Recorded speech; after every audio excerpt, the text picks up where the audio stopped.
krah Edi Ramës me qëllim që në zgjedhje 11 majit të mos ish numri 2 i asaj partie si ishte Erion Velia dhe nxorën Nes Jangoni numër 2, që përsëri ishte Saliu, bën një mori protestash, ju i dini vetë aty para bashkisë, dhe merreshin me Erion Velin, në një kohë që ti je opozit, në rast se ti do të vish në pushtet, ti lufto qeverin, lufto kryeministrin, se ata janë njëshi, ata janë kryesorët, ata e udhëheqin vendin, nuk është kryetari i bashkisë. Pra ju vërsulën me këtë synim, me këtë qëllim, me molotove, me tjera, edhe e paralajmëruan arrestimin e tij dhe e bën realitet faktikisht arrestimin e Erion Velis. Erion Velia pra ndodhet në burg, jo se ka bërë ndonjë vepër penale, gabime në punë mund të bëjnë plot, jo vetëm kryetar bashkie, por edhe punonjës e tjera me radhë, ato duan dëshkimin e tyre. Po si vetëm kryetar bashkie që u hodhën pra nga nxyrmor avokat. Po pikërisht se u konsiderua sjutinat edhe brekët më të rëndësishme se 21 janari, më të rëndësishme se Gërdeci, më të rëndësishme se krimet e 1997-ës, lufta civile jubeatere, më të rëndësishme se grushi i shtetit e tjera me radhë. Po e le dhe Rama, Ky është maskaralleku i tyre. Avokat, po e le dhe Rama avokat. Nuk ka gjenë dorë, se nuk e pyet njeri. Do ta shkarkoj, thot Rama, do ta shkarkoj, Roqi, se lastat gjonin mor avokat, fliste. Edhe njerë, mos unë zito, ti themun. Rama është pushtet ekzekutiv. Edhe qka do të thotë, që nuk ka punë me pushtetin gjyqësor, të ndërhyrë pushtetin gjyqësor. Dhe ai duhet i ruaj, do më thënë duhet i ruaj ekuilibrat e pushteteve. Edhe bën mirë t'i ruaj. Ka patur raste që e ka humbur atë fillin, po përsëri e shtërhequr kur duhet tërhequr. Nuk është bërë kur realisht, do më thënë, ka bërë kritika, i ka bërë për çështje konkrete, i ka bërë për emra konkret gjyqtarësh dhe ka bërë edhe veprime të natyrës administrative nëpërmjet ministrit të tij të drejtësisë, duke i quar në organin kompetent që vlerëson punën e gjyqtarëve, për t'i parë ato kritika që i ka patur. I ka të drejta, por nuk i ka të drejta, dhe ato do vendosin përfundimisht, dhe jo kritikat e Ramës i ka bërë, por nuk është i natyrës Sali Berishës, i cili t'i vrasi gjyqtarët.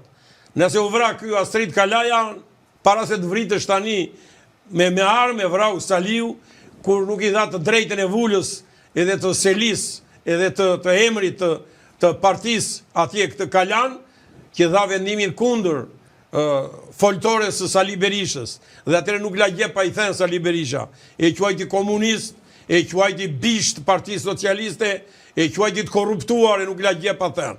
Dhe tani, thot, të bëhet dëshmor, thot. Të vret natën dhe të qanë ditën.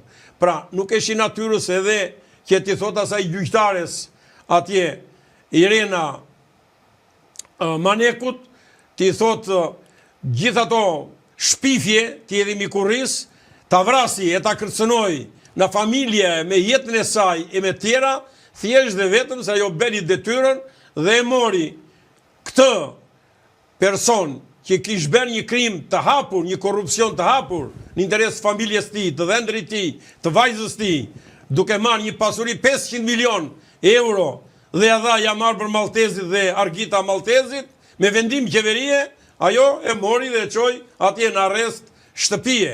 Edhe për këtë shkak, ajo tani vazhdon të vuaj shpifit e këtia, denigrimet e këtia, masakrin që ky bën kundër saj, dhe nuk del as kush, as një organ, as kelegje, as i ledeja, as prokuroria, as paku, që ta marrin përgjegjësi penale për këtë krime, për këto shantazhe që bën. Pra nuk kanë të krahasuar këta dy, kryeministri Rama edhe Berisha në këto gjema që po i bën ky i fundit Shqipërisë edhe sistemit të drejtësisë. Por shkarkimi i Erion Velis, Rama gaboj në çast Gaboj Rama avokat. Pa tjetër, për mua ka gabuar. Ku ka gabuar? Ti dhe Romeo Kara keni qenë që ka thënë ka gabuar. Gjithë thoshin s'ka gabuar, ka bërë gjë më të mirë. Edhe njerë, ku ka gabuar Rama? Ku ka gabuar? Ka gabuar se për hir të asaj, që të mos ketë goditje nga opozita, që opozita të mos thot që ja, e ka në burg kryetari i bashkisë, e shkon e mban akoma ky kryeministri, Rama shkeli ligjin. Që të shkarkosh kryetarin e bashkisë, do ta shkarkosh në bazën e kushtetutës që kanë fuqi sot, edhe të ligjit me pushtetin vendor që kanë fuqi sot. Dhe as kushtetuta dhe as ligji mbi pushtetin vendor nuk ta lejon këtë mënyrë shkarkimi siç ja bëre ti Erion Velis. Pse? Nuk ka munguar ai 3 muaj nga puna. E ke detyruar ti, po e mban ti në burg atje. Lëshohet ti vetëm me njëra i në punë. Po e mban drejtësia më avokat, çfarë bëjnë ata? Po drejtësia po e mban, atëherë ti do ta lësh aty në detyrë, derisa të mbarojë hetimi, derisa të mbarojë gjykimi, derisa vendimi të marrë formën e prerë. Po ta lëm bashkinë pa kryetar, po ndryshon ligjin. Bë ligjin pastaj që po mungove 3 muaj. Si me arsye, si pa arsye, shkarkohesh. Jam dakord. Atëherë thuhet, e kemi me ligj edhe pa arsye largohesh na detyra. E dyta, e ke për detyrë t'ja bësh procesin e rregullt ligjor. Le të ketë bërë Erion Velia krimet e dynjas. Kur vjen problemi për ta shkarkuar, do t'i argumentosh ato në shkarkimi që do i bësh, motivacionin edhe do ta dëgjosh. E ke për detyrë ta thresësh në mbledhje, të vi aty në mbledhje. E ti thuash, a ke pyetje, a ke sqarime, a do të flasësh, a do të japësh shpjegime e tjera me radhë.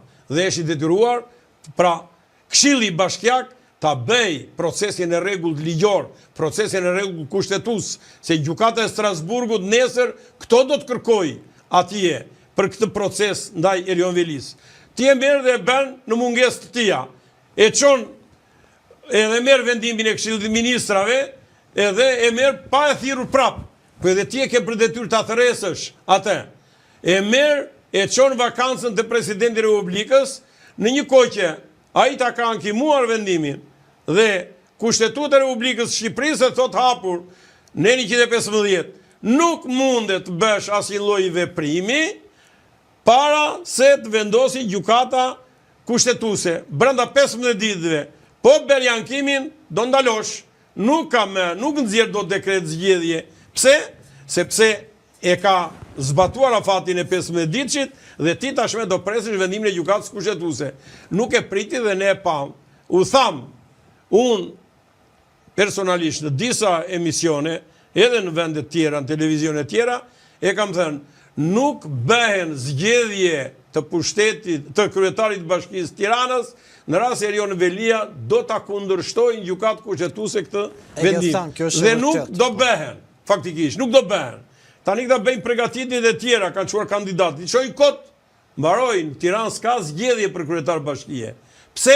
Sepse dekreti i presidentit me të vërtetë është pezulluar, po pezullim do të thotë që pa shqyrtuar gjykata, nuk e bën doti gjykata kushtetuese. Ajo ka lënë gjyqin për ta bërë në 31 tetor.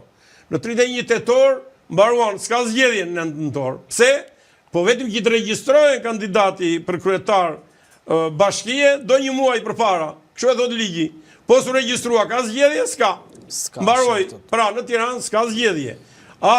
Mund të bëhen një datë tjetër, mbasi të vendosi gjykata kushtetuese larg qoftë kundër Velis, atëre presidenti ka drejtë të nxjerrë një dekret tjetër. Sepse është vendim antikushtetues dhe gjykata kushtetuese ta nga zemrën e Erion Velia avokat. Jo në atë aspekt, në aspektin e ligjshmërisë, në aspektin e kushtetueshmërisë.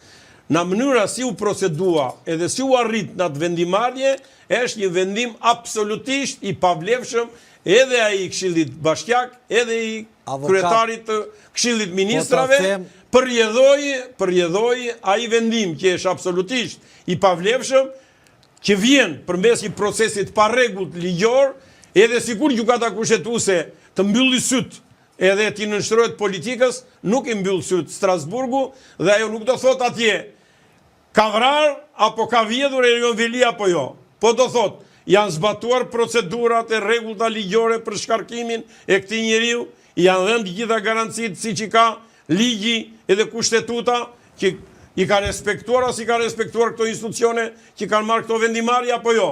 nuk janë respektuar, prandaj them unë, po nuk puna si mu hap barku për njërin apo për tjetrin. Avokat, nëse qëndrojmë në